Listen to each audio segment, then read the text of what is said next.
सभी साथियों को, सम्मानित शिक्षकगण, आदरणीय अभिभावक तथा प्यारे बच्चों, आप सभी को मेरा सादर नमस्कार।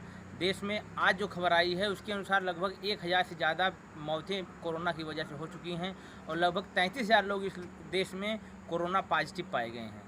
संख्या लगातार बढ़ रही है। पिछले 24 घंटों में लगभग 1900 लोग नए कोरोना के मरीज पाए गए हैं। ये सब आंकड़े आपको बताते हैं कि आपको सतर्क रहना पड़ेगा और सावधान रहना होगा। अब तो कहानी यहाँ तक आ गई है कि मेरे एक मित्र के रिश्तेदार को भी कोरोना पॉजिटिव पाए गए हैं। तो यहाँ तक मामला आ गया कि अब आप हमारे परिचितों तक यह केस आने लगा है। तो आपकी जिम्मेदारी है कि अपने आप को बचा के रखिए, सुरक्षित रखिए और मैं आप लोगों के साथ हमेशा लगा रहूँगा। पूरा प्रयास करूँगा कि आपके साथ मैं पढ़ाई के साथ जुड़ा रहूँ, आपकी पढ़ाई बाधित ना होने पाए। आप लोग पूरा वीडियो देखा करिए और जहाँ कोई चीज़ समझना है उसको दोबारा उस वीडियो के उस पोर्शन को या पूरा देख लिया करिए। आते हैं अपने विषय पर। कल हमने सीखा था डिसेंडिंग आर्डर और असेंडिंग आर्डर, अवरोही क्रम, आरोही क्रम। जब संख्याएं छोटी से बड़ी संख्याओं की तरफ बढ़ते हैं तो उसका आरोही क्रम या असेंडिंग आर्डर कहते हैं, और जब संख्याएं बड़ी से छोटी की तरफ बढ़ती हैं, जैसे 9, 9, 8, 7, इस प्रकार जब संख्याएं घटती हैं तो उसको बोलते हैं डिसेंडिंग आर्डर या अवरोही क्रम। आज हम सीखेंगे घटाने पर आधारित इबारती प्रश्न, जो कि आपकी किताब से ही लिए गए हैं। पहला प्रश्न जो हमारा है उस पर आप लोग ध्यान दीजिएगा। आदित्य को 2 कमरों का घर बनाना, एक कमरे में 4600 ईंटें लगती हैं, उसके पास 2500 ईंटें हैं, उसे कितनी ईंटें और चाहिए। अब इस सवाल को देखिए, आप लोग सामान्यतः क्या करेंगे, इसमें से इसको घटा देंगे। ये तरीका नहीं होता है इन प्रश्नों को हल करने का। इसको आप लोग अगर बढ़िया से लगाना चाहते हैं तो सबसे पहले लिखना सीखिए। जैसे आप क्या करेंगे, पहले लिखेंगे आदित्य को 2 कमरे बनाने के लिए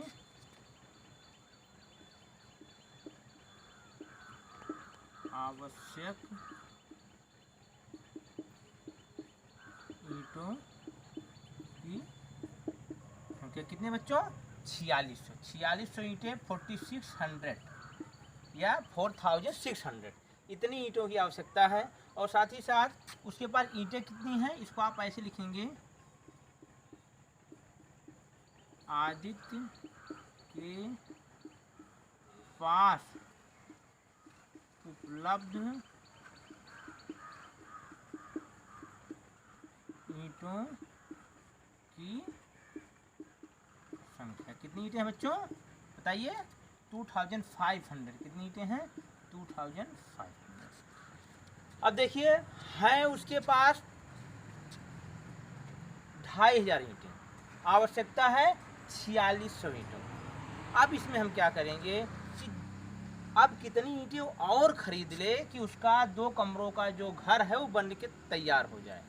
अब इसमें क्या करना है कि हम घटाएंगे। घटाने का प्रश्न है, सब्सट्रैक्शन का प्रश्न है कि जितने ईंटों की कमी है उसकी संख्या ज्ञात करने के लिए हम जितनी ईंटें की आवश्यकता है उसमें से इसको क्या करेंगे, सब्सट्रैक्ट करेंगे, हटाएंगे, कम करेंगे। आइए देखते हैं। अब इसको आप लिखेंगे आवश्यक ईंटों की संख्या। ठीक, कितनी आवश्यकता है? अब ये हो गया आपका प्रश्न। यहाँ पे लिखिएगा 4600 ऋण या माइनस, इस प्रकार से आप इसको घटाएंगे तो आपको उत्तर प्राप्त हो जाएगा। शून्य में से शून्य जाएगा, इकाई से इकाई, इकाई भी शून्य है, दोनों तरफ इकाइयाँ क्या है, शून्य है। दोनों तरफ की दहाइयाँ भी क्या है बच्चों, शून्य है। अब आते हैं सैकड़े पर। यहाँ पर सैकड़े क्या है, 6 या 6, यहाँ पर कितना है 5। अब 6 में से 5 जाएगा तो कितना बचेगा, 1 बचेगा। Very good. अब यहाँ बचा 4 में से 2 गया तो कितना बचा, 2। ये आपका उत्तर हो गया। ईंटों की आवश्यकता है 2100 ईंटें उसको और मिल जाए तो क्या करेगा, उसका घर कंप्लीट हो जाएगा। इस प्रकार से आप लगाना सीखिए।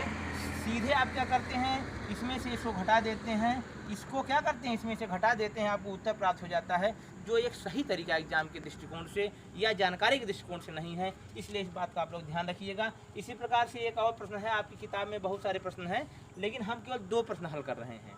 दूसरा प्रश्न है, यदि किसी टेलीविज़न सेट का मूल्य 9,548 रुपीज़ और मोबाइल सेट का मूल्य 7,485 है, तो किसका मूल्य अधिक है और कितना? इसमें 2 प्रश्न एक साथ पूछे गए हैं। सबसे पहला जो आपका प्रश्न है कि किसका मूल्य अधिक है, किसका मूल्य अधिक। अब इसको समझने की कोशिश करिएगा आप। जब हम छोटा बड़ा स्मॉलर और ग्रेटर पढ़ रहे थे, उस समय हमने आपको बताया था कि कैसे आप संख्याओं को समझे कौन बड़ी है। अब 9,548, अब आप ऐसे हमने आपको जो सिखाया था, ब्रैकेट में आप छोड़िएगा 7,485, ठीक। इस प्रकार से आप संख्याओं को लिखेंगे। और हमने बताया था कि जब संख्याओं को हम बाएं से देखना प्रारंभ करते हैं, तो जो संख्या सबसे पहले नज़र आती है उन संख्याओं में कंपेयर करते हैं। यहाँ पर संख्याओं में अंकों की संख्या समान है, यहाँ भी 4 अंक हैं और इस संख्या में भी 4 अंक हैं। तो सबसे पहले हम 1000 से प्रारंभ करेंगे, बाएं से प्रारंभ करेंगे।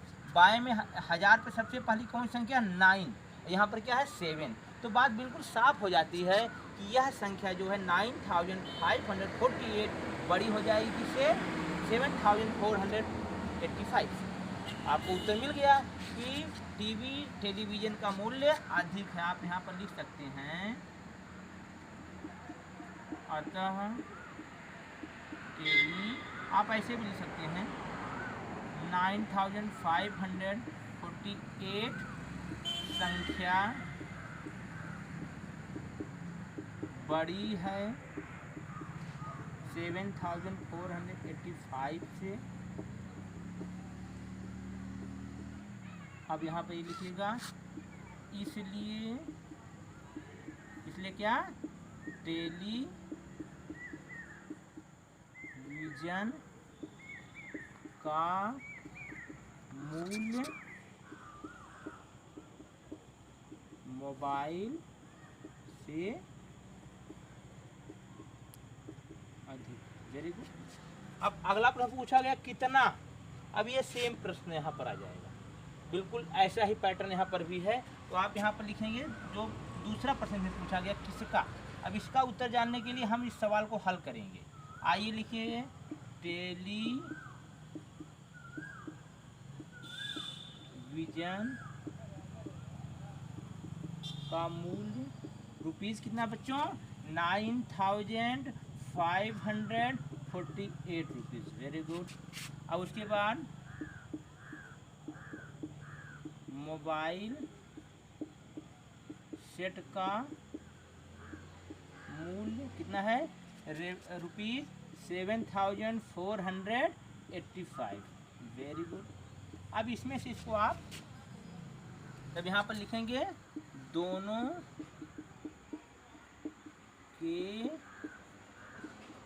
मूल्यों में अंतर। कितने रुपए का, ये रुपए का निशान होगा, आप अक्सर देखते हैं नोटों पर भी देखते हैं, ऐसा निशान बना हुआ होता है। ये देखिए इस तरीके से रुपए का निशान है, जिसको मैंने यहाँ पर प्रदर्शित किया है।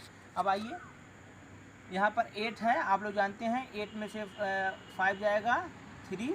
अब यहाँ पर 4 संख्या 8 से छोटी है, तो यहाँ से ये 10 कैरी करेगा, ये 14 हो जाएगा। 14 में से 8 गया 6, यहाँ पे कितना बचा 4, और 4 में से 4 गया 0, यहाँ 9 में से 7 गया, कितना बचा 2। इतना मूल्य अधिक है। कहने का मतलब ये है कि टेलीविज़न का जो मूल्य है वह है मोबाइल सेट से 2,063 रुपीज़ अधिक है।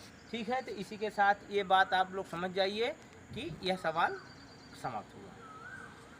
देखिए, अब हम इस प्रकार के सवाल लगाएंगे। जैसे अभी तक हम सामान्य घटाना लगाते थे, उसमें क्या होता था 6, 3, 9, 2, इस प्रकार से हम आसानी लगाते थे।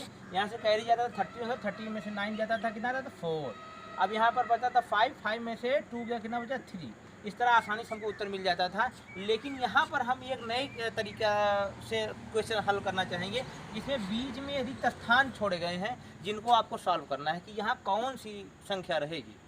तो आइए देखते हैं यहाँ कितना है, 2 है। यहाँ पर रिक्त स्थान पे क्या बचा है आपको पता नहीं, यही हमको फुलफिल करना है। यहाँ कौन सी संख्या होती तो हमको उत्तर कितना मिलता, 2 मिलता। आइए देखते हैं यहाँ पर कौन संख्या होती, 2 होता है। इस तरीके सोचिए 9 2 1, ठीक है। अगर यहाँ पर ये कोई इससे निश्चित रूप से यहाँ पर अगर 2 आ रहा है तो शून्य तो नहीं होगा, शून्य होता तो यहाँ पर 1 आ जाता। तो इससे कोई बड़ी संख्या होगी, तो बड़ी संख्या यहाँ पर से हम कितना लेंगे, कैरी लेंगे, 10 कैरी लेंगे तो यहाँ 11 हो जाएगा। तो 11 में से कितना आप घटा दें, 11 में से कितना आप घटा दें कि 2 आ जाए, ये देखिए 2 कितना घट जाए 9। 11 में से 9 गया तो कितना बचा, 2 बचा। तो यहाँ पर अब कितना बचा है 1, क्योंकि इसने उधार दे दिया है या कैरी का इसको फॉरवर्ड कर दिया है। अब यहाँ पर 1 बचेगा तो फिर वही पुरानी सिस्टम से हम जाएंगे। यहाँ पर कितना हो जाएगा 11, 11 में से 3 गया तो कितना बचा 8। अब यहाँ पर हमारे पास 8 बचा हुआ है, तो 8 में से 1 गया तो कितना गया 7। तो ये 2 संख्याओं को हमने यहाँ पे भर लिया। ठीक, इसी प्रकार से नेक्स्ट क्वेश्चन पर हम जाते हैं।